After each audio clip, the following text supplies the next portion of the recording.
Funny question from St. George, Utah. This from Mo. Pound for pound, who are the best 5 trainers in boxing today? One guy who jumps to mind who doesn't get enough credit is Tom Yankello, who's done a great job with Paul Spadafora down there in Pittsburgh.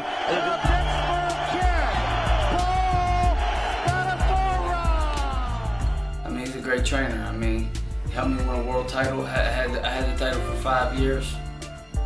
And he works with all the kids down there. He puts in all that hard work, and there ain't no doubt about it. He's one of the best trainers in the world. There's no doubt about that.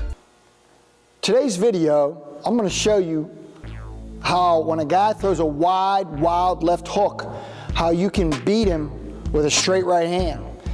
And I got my amateur boxer Nico to demonstrate, and I got a clip of Deontay Wilder doing that against Szpilka, okay, when they fought.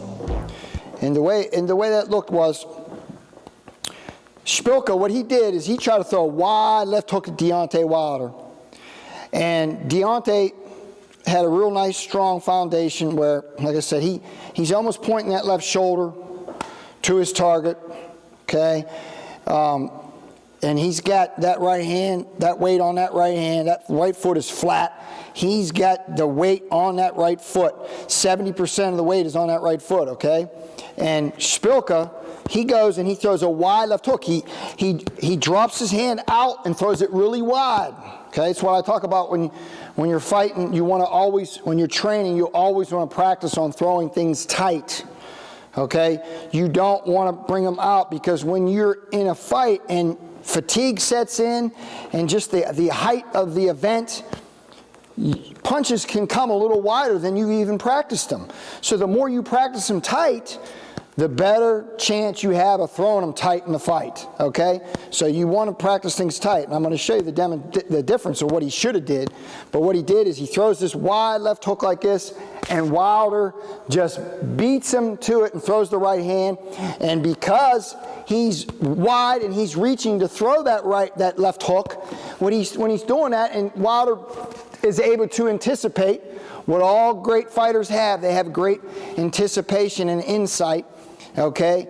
And he sees that hand drop out and come out wide, and what he does is that when he throws that right hand down the middle, Wilder's left hook, Szpilka's left hook goes behind Deontay Wilder.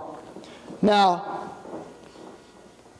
instead of Szpilka throwing it wide like that, if he wants to get to that angle, he's got to use his footwork and keep it tight, and step and keep his hand tight, and step to throw the left hook. He doesn't want to reach with his left hook and throw it out wide, because the right hand could beat him right down the middle. Throws a wide one and he beats him. If he sees the hand come out, he just beats him, and the right hand comes and the left hook goes behind. Will end up being behind, because when he's twisting and he's throwing the right hand and he's turning that toe and he's pivoting that foot to his target, okay? So like when Nico's throwing that, when he throws the right hand and I throw the wide hook and he throws that and he turns that toe, now that twist makes that left hook go behind. That makes my left hook go behind him, okay? And he's hitting me with that right hand. Okay, he's hitting me right with that right hand. Now, if Nico was squared up or he had his weight on his left foot, okay, I would be able to catch him with that hook, and now he's already got his weight on his left foot, so now his right hand's not going to have anything on it. Okay, it's not going to have anything on it. Okay, and I have a short distance to travel to hit him, so I could get wide, and even if he beats me to it, I could still catch him. Okay, because he was in that position. But if I'm throwing it wide and I'm reaching to get to him and he throws it, now it's going to go behind him. So that's the difference, okay? If he squares up, then he could try to beat me with it, but I could still hit him. Okay, he might hit, maybe he beats me to it, but my fist is going to still be in line. It's not going to go behind him. Now that he has that shoulder trajectory like that, and I have to reach, he can beat me to the punch, and my left hook's going to go behind him. Okay, so that's what it's such key that what I'm talking about is that he has a good strong stance. He's got that weight on that right foot, and he's able to throw power on that right hand and throw that. And when he hit Szpilka with that right hand, he knocked him out. That was the end of the fight.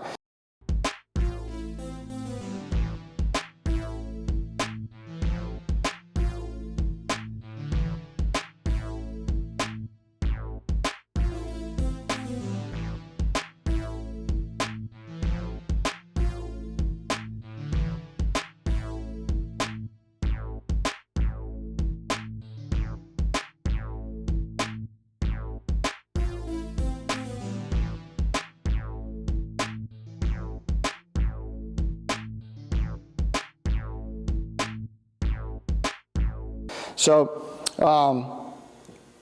when you practice that, you got to remember that that position is what's key.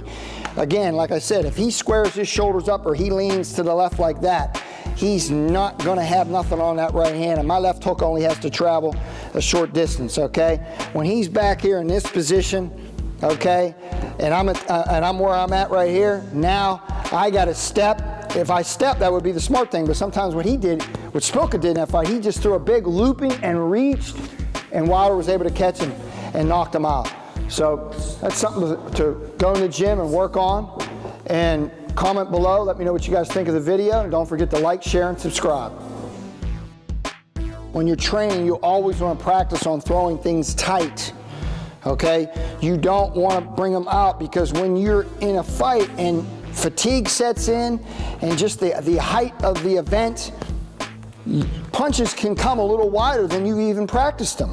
So the more you practice them tight, the better chance you have of throwing them tight in the fight.